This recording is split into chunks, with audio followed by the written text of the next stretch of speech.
Hasta este punto, hemos venido viendo cómo hemos desarrollado solo pruebas que nos dan los diagramas de esfuerzo de formación y en base a estos hemos entendido las propiedades de los materiales y cómo es que podemos aplicarlo a los diferentes diseños que estamos desarrollando.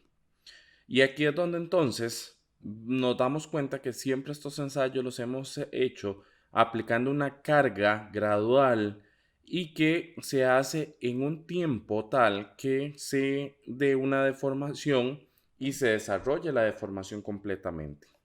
Además de que estos ensayos nos son a tan baja velocidad que prácticamente podemos decir que son estáticos. Y por lo tanto, ahí es donde nosotros podemos ver que la gran mayoría de elementos estructurales y de máquinas están sometidos a estos esfuerzos. Pero hay otro gran grupo de elementos, como por ejemplo los motores, que al momento de poner las piezas a rotar, por ejemplo, que estén rotando a 1750 RPM, estamos viendo como si siguiéramos una única fibra del elemento que está rotando, este elemento se puede estar sometiendo a tensión y compresión. Si esto fuese así y estaba girando a 1750 RPM, pues entonces está 1750 veces en cada minuto sometido a tensión y a compresión. Entonces, aquí es donde, por ejemplo, si yo decido que vamos a seguir esta fibra en todo momento, la que está de color rojo, va a haber un punto, y como estábamos viendo ahora en el video, que la fuerza iba aplicado en la dirección de la banda. Entonces quiere decir que esta fibra en ese momento está sintiendo una tensión, está siendo jalada, pero un instante después, esa misma fibra ya no va a estar en la parte superior, sino que va a estar en la parte inferior. Cuando está en la parte inferior, ahora por el contrario, siente que está siendo comprimida. Y vamos a ver, la compresión no es que se da en esta dirección. O sea, lo que estamos haciendo es girando, exagerando la línea que estamos viendo, la estamos haciendo de esa forma. Entonces vean que de un lado está comprimiéndose, pero del otro lado está tensionándose. Esa tensión, compresión, es lo que se da porque estamos aplicando una carga, en este caso, que no es fluctuante per se, pero sí por el cambio de posición se vuelve una carga que es variable, es repetitiva, es alternante o fluctuante. ¿Qué quiere decir esto? Que solo por la ubicación, aunque estemos aplicando la misma fuerza en todo momento, estamos teniendo una alternación en su forma de ser aplicada. Entonces es aquí donde nosotros tenemos que ver que el esfuerzo de fatiga es súper importante de analizar. ¿Y por qué es tan importante de analizar? Bueno, resulta y sucede que cuando tenemos falla estática, que es lo que venimos analizando hasta el día de hoy, por lo general se desarrollan unas deflexiones sumamente grandes, tales que podemos ver cómo se sobrepasa, el esfuerzo sobrepasa el límite elástico y entonces se ve claramente una deformación física sin que lleguemos a la fractura. Pero por el cambio, una falla estática, perdón, una falla por fatiga, no nos proporciona una advertencia, porque esta es repentina y total, es decir, nosotros solo vamos a ver en el momento en que se fractura y por lo tanto es muy peligrosa. De ahí que entonces, ¿y por qué es tan peligrosa? Bueno, no solo porque se quiebra y listo, sino que es porque probablemente estamos en operaciones como por ejemplo en un motor girando a muy altas revoluciones por minuto. Una falla por fatiga tiene una apariencia similar a la fractura frágil, dado que las superficies de la fractura son planas y perpendiculares al eje del esfuerzo, con la ausencia de los adelgazamientos. Sin embargo, las características de fractura de una falla por fatiga son muy diferentes a la fractura frágil estática y surgen a partir de tres etapas de desarrollo. La etapa 1, que es la A en la imagen que estamos viendo, es el inicio de una o más microgrietas debido a la deformación plástica cíclica seguida de la propagación cristalográfica que se extiende de 2 a 5 granos alrededor del origen. Por lo común, las grietas de la etapa 1 no pueden verse a simple vista. En la etapa 2, las microgrietas se convierten en macrogrietas y forman superficies paralelas en forma de mesetas separadas por crestas longitudinales. En este caso es en la parte que vemos en la imagen como B. Por lo general, las mesetas son suaves y normales a la dirección del esfuerzo máximo en tensión. Estas superficies pueden tener marcas oscuras y claras conocidas como marcas de playa o marcas de concha. Durante las cargas cíclicas, estas superficies son grietas que se abren y se cierran, frotándose entre sí, y la aparición de las marcas de playa depende de los cambios en el nivel de la frecuencia de carga y la naturaleza corrosiva del entorno. La etapa 3, que está marcada como C, ocurre durante el ciclo del esfuerzo final, cuando el material restante no puede soportar las cargas, lo que resulta en una fractura súbita y rápida. Una fractura en la etapa 3 puede ser frágil, dúctil o una combinación de ambas. Con mucha frecuencia, las marcas de playa sí existen y los patrones posibles de fractura en la etapa 3 son llamadas líneas de Chevron. Apuntan siempre hacia el origen de las grietas iniciales. Se aprenden varias cosas de los patrones de una falla por fatiga. En este momento estamos viendo diferentes representaciones de superficies de falla de diferentes geometrías de piezo bajo diversas condiciones de carga y niveles de concentración del esfuerzo. De hecho, que en el libro, en la página 256, se pueden ver aún más. Observen que en el caso de la flexión rotatoria, incluso la dirección de la rotación influye en el patrón que tenemos en las fallas. La falla por fatiga se debe a la formación y propagación de grietas. Por lo general, una grieta de fractura se inicia en una discontinuidad del material, donde el esfuerzo cíclico es máximo. Las discontinuidades surgen debido a diferentes condiciones. Por ejemplo, el diseño de cambio rápido de la sección transversal, por ejemplo en cuñeros, orificios, donde ocurren concentraciones del esfuerzo. En elementos que giran o se deslizan entre sí, los cojinetes, engranes, levas, bajo presión alta y constante, lo que provoca esfuerzos de contacto concentrados por debajo de la superficie, los cuales pueden causar picaduras o astilladuras después de muchos ciclos de carga. La falta de cuidado en las ubicaciones de estampados, marcas de herramienta, raspaduras y rebabas son también elementos que causan estas discontinuidades. La propia composición del material después de un proceso de laminado, forjado, fundición, estirado o calentado hace que surjan discontinuidades microscópicas y submicroscópicas en la superficie o por debajo de ella, así como inclusiones de material extraño, segregaciones de aleación, huecos, precipitaciones de partículas duras y discontinuidades cristalinas. Es por esto que cuando nosotros realizamos diseños o inclusive estamos realizando procesos de manufactura, debemos tener especial cuidado en cómo quedan las superficies, porque estas superficies con rugosidades no adecuadas o con partes o con marcas que puedan ser perjudiciales pueden causar que el elemento falle por fatiga.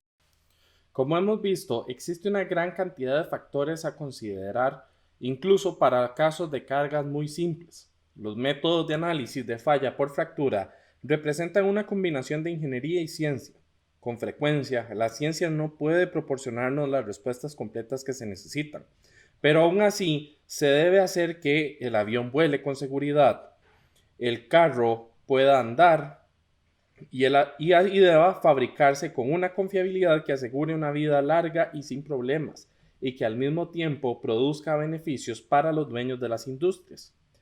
Por todo ello, aunque la ciencia todavía no explica por completo el mecanismo de fatiga, El ingeniero debe de diseñar cosas que no fallen.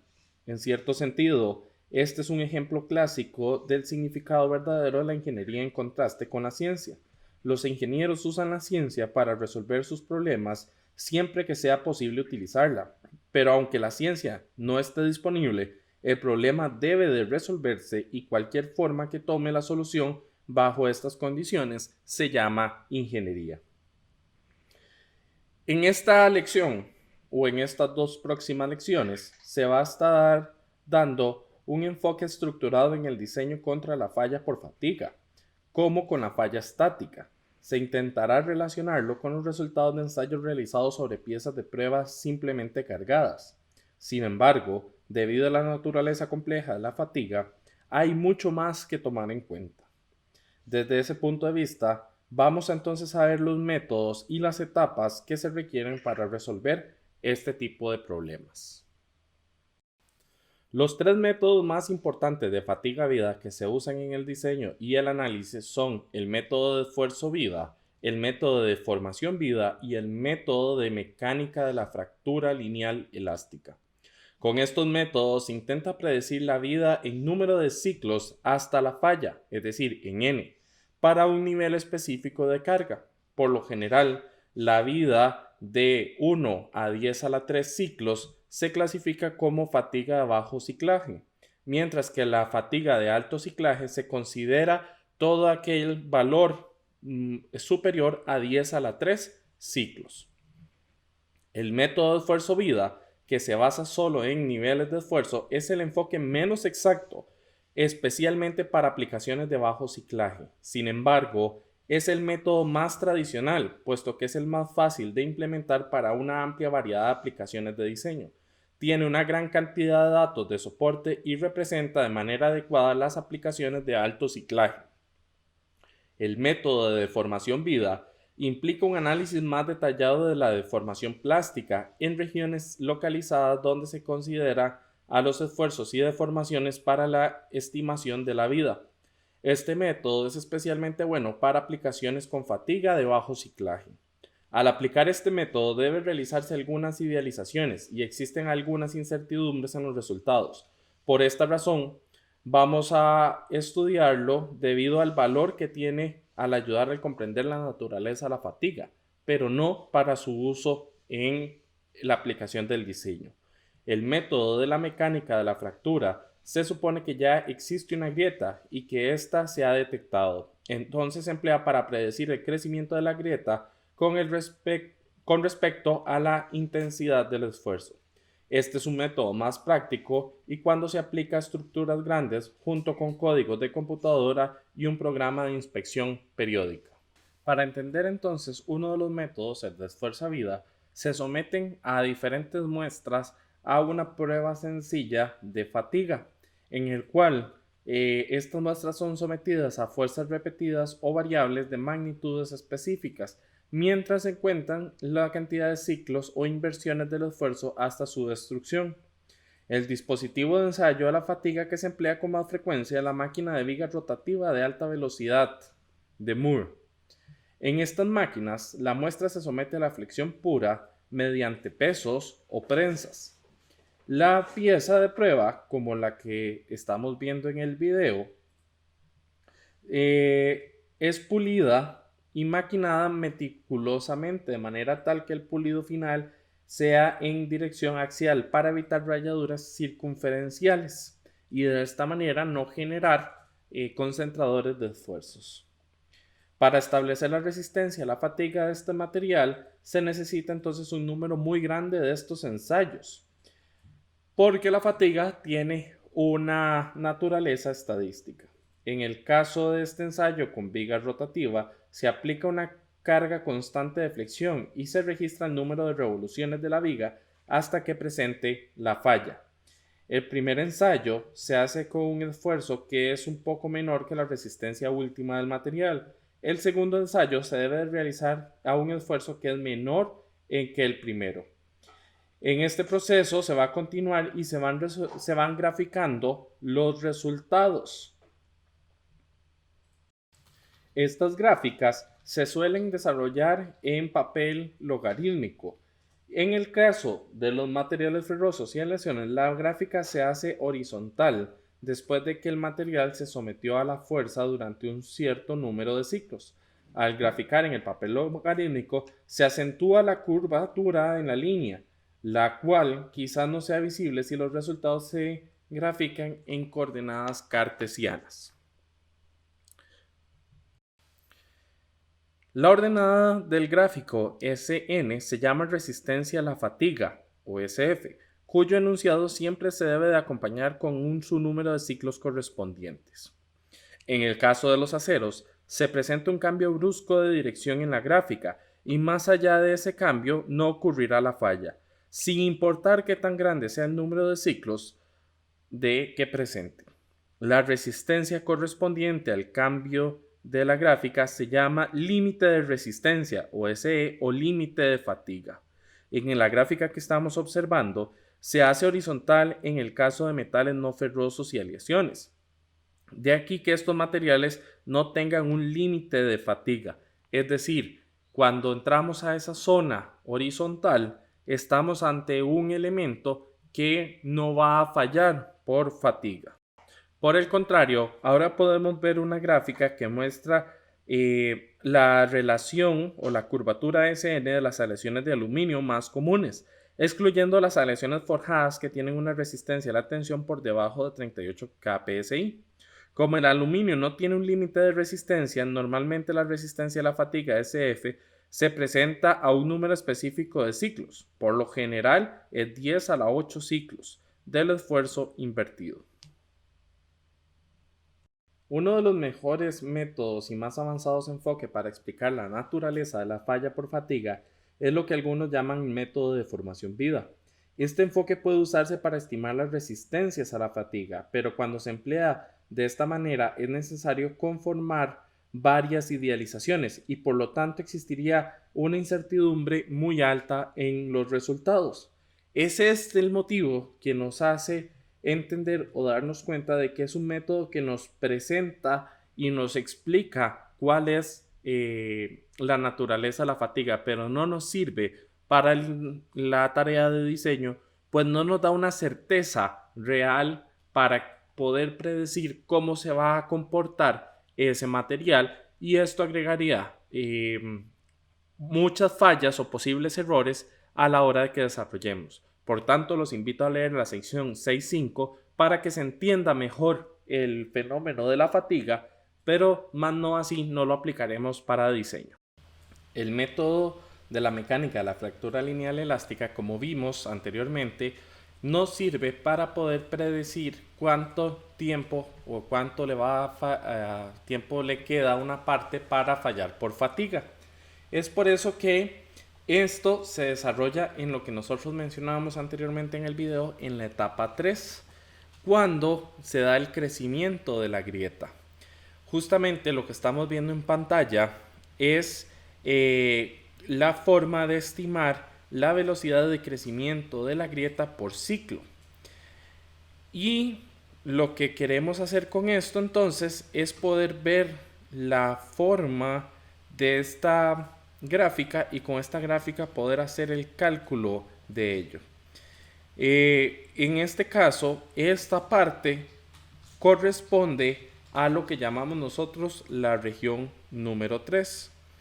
Lo que nos dice es que el aumento de la longitud de la grieta, en este caso A, desde una longitud inicial ahí como una función del conteo de ciclos de 3 intervalos de esfuerzos. O sea, lo que nos está diciendo ahí es cuánto tiempo más nos queda para que nosotros podamos ver el fallo.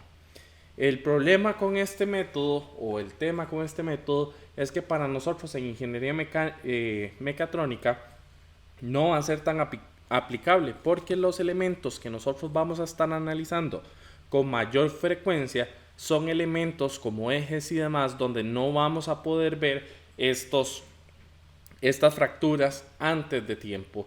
Es por esto que entonces también les queda a ustedes como estudiantes leer las secciones para entender y comprender cómo es que se hacen estos desarrollos.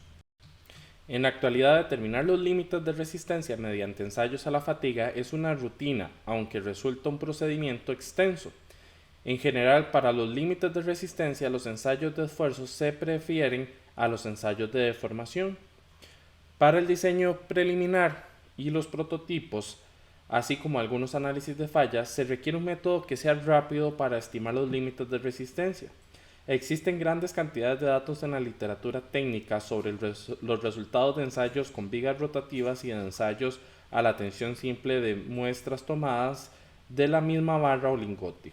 Si se graficaran estos datos, obtendríamos una gráfica muy similar a la que estamos viendo en pantalla, en la cual podemos observar que hay alguna correlación entre los dos conjuntos de resultados.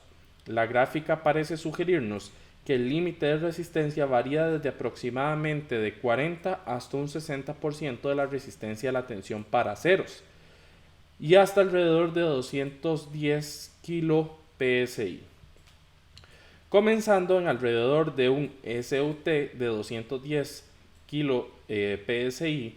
La dispersión parece incrementarse, pero la tendencia se nivela como lo sugiere la línea horizontal discontinua que vemos en el centro. El método que vamos a estar utilizando para estimar los límites de resistencia a la fatiga va a ser donde utilizamos esta gráfica para apoyarnos y llegar a una conclusión. Observen que las estimaciones que se han obtenido a partir de estas cantidades de datos provienen de muchas fuentes. En primer lugar, probablemente tendrán una amplia dispersión y podrían desviarse de manera significativa de los resultados de ensayos de laboratorios reales acerca de las propiedades mecánicas de muestras obtenidas a través de órdenes de compra con especificaciones estrictas. Sin embargo, como el área de la incertidumbre es más grande, debe realizarse una compensación mediante el empleo de factores de diseño más grandes que podrían usarse para el diseño estático. Para el caso de los aceros, al simplificar la observación de la gráfica anterior, podemos estimar el límite de resistencia como lo que se muestra en pantalla, donde SUT es la resistencia a la tensión mínima y el símbolo de prima en el SE en esta ecuación se refiere a la propiedad muestra de viga rotativa. Se desea reservar el símbolo sin prima para el límite de resistencia de un elemento de máquinas, producto o particular sujeto a cualquier tipo de carga. Como hemos visto, una región de fatiga de bajos ciclos se extiende desde n igual 1 hasta 10 a la 3 ciclos. En esta región, la resistencia a la fatiga SF solo es un poco menor que la resistencia a la tensión SUT.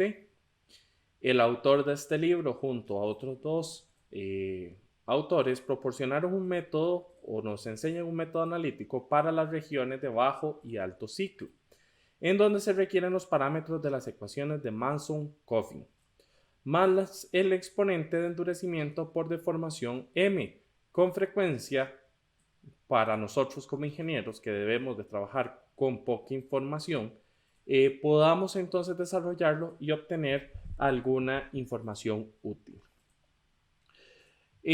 Recordemos también que con la gráfica podíamos observar que lo que nosotros llamamos fatiga de alto ciclo se extiende de 10 a la 3 ciclos para los aceros hasta la vida de resistencia a la fatiga. Eso es aproximadamente entre 10 a la 6 y 10 a la 7, es decir, antes de que nos creamos o llegamos a una fatiga o llegamos a la zona, a la región de vida infinita.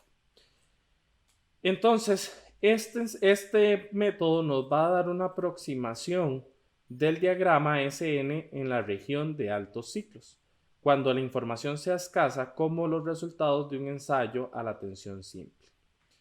Entonces, nosotros lo que vamos a utilizar o lo que vamos a partir es que la resistencia a la fatiga de una probeta con un número específico de ciclos, como se va a definir como SF' de número de ciclos es igual a E por el delta epsilon de E entre 2.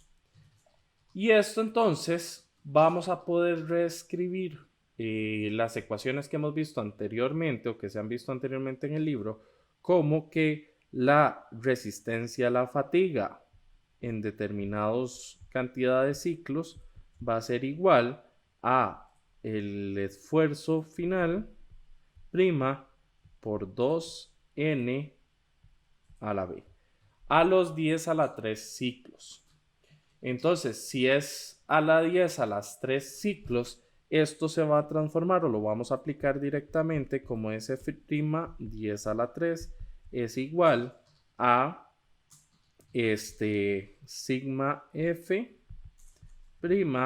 de 2 por 10 a la 3 a la b, que esto es igual a decir que es f por SUT, donde f va a ser la fracción de SUT representada por la resistencia a la fatiga a 10 a la 3 ciclos.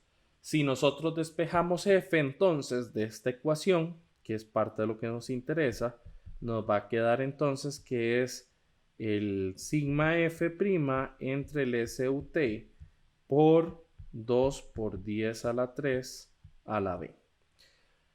Entonces, partiendo de que el sigma prima f es igual al sigma 0 por el epsilon a la m y que el epsilon es igual al epsilon prima f, que esto es la ecuación del esfuerzo verdadero de formación verdadera, se emplea en la aproximación de los aceros de SAE con un HB menor o igual a 500.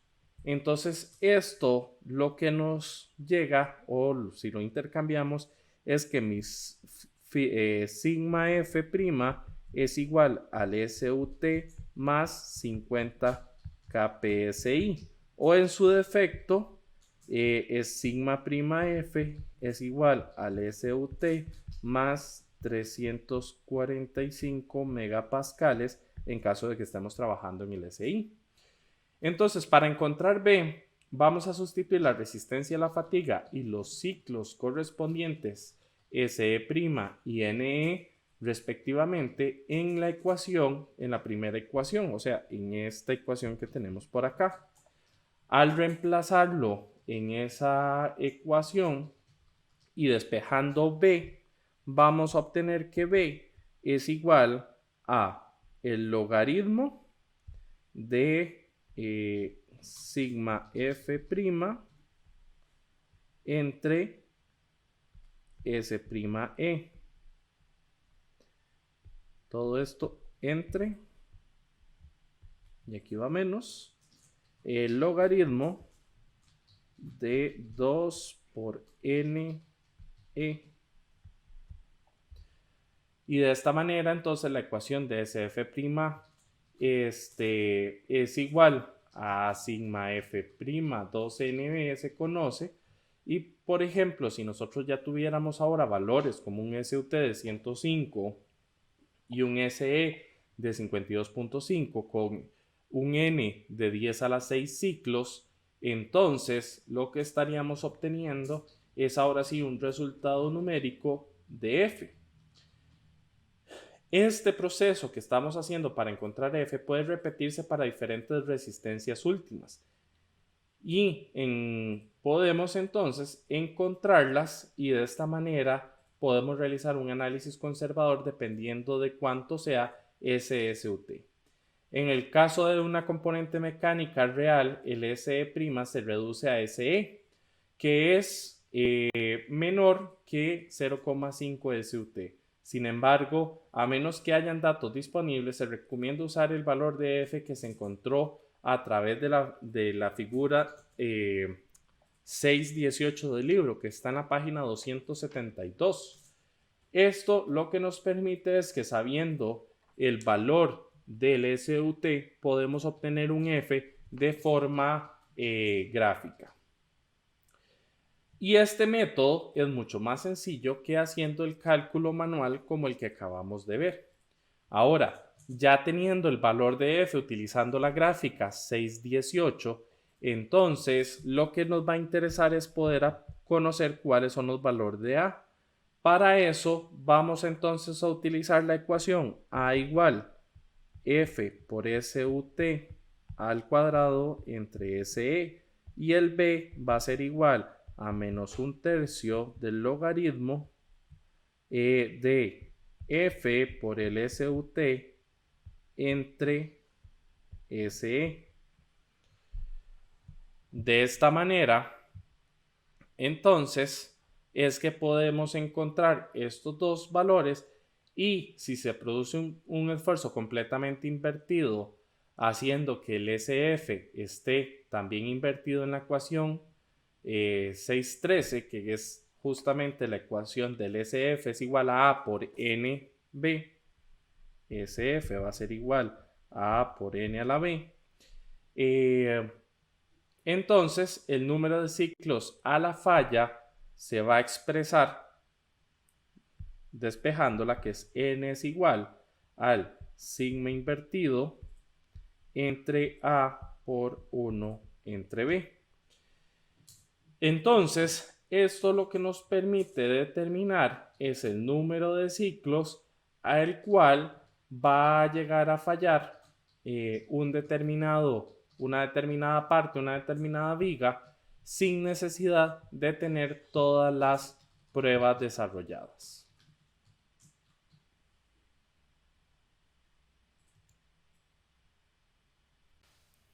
Se ha visto que la muestra para el ensayo en máquina rotativa en el laboratorio para determinar los límites de resistencia a la fatiga se prepara con mucho cuidado y se ensaya bajo condiciones muy controladas. No es posible esperar que el límite de resistencia a la fatiga de un elemento mecánico o estructural iguale los valores que se obtuvieron en el laboratorio, porque difieren en algunas cosas, por ejemplo en la composición de los materiales, los métodos de manufactura, el entorno en el cual se encuentran e inclusive factores de diseño como la forma, la vida, el estado del esfuerzo, entre otros. Marin identificó una serie de factores que cuantifican los efectos de la condición superficial, el tamaño de la carga, la temperatura y varios otros puntos. La cuestión respecto de ajustar el límite de resistencia a la fatiga por medio de correcciones sustractivas o multiplicativas se resolvió mediante un extenso análisis estadístico del acero 4340, en el que se determinó un coeficiente de correlación de 0,85 para la forma multiplicativa y 0,4 para la forma aditiva. Por lo tanto, la ecuación de Marin se escribe como se ve en pantalla.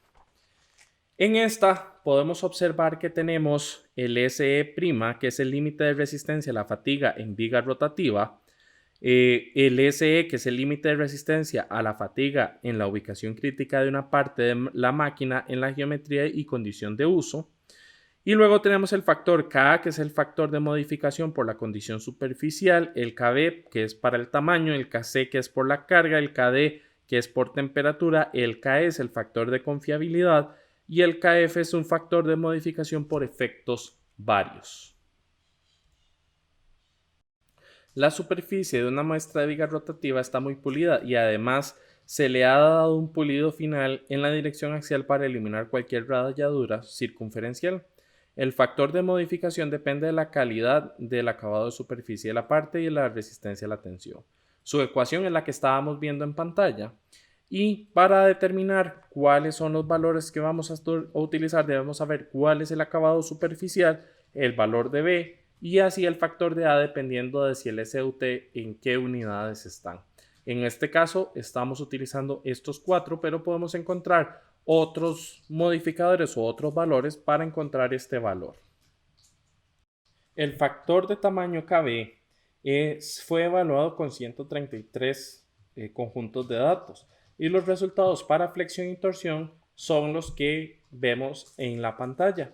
Como podrán observar, eso es para una barra cargada con flexión y torsión de sección transversal circular. Si para la carga axial no hay un efecto de tamaño, por lo cual el KB en ese caso sería igual a 1.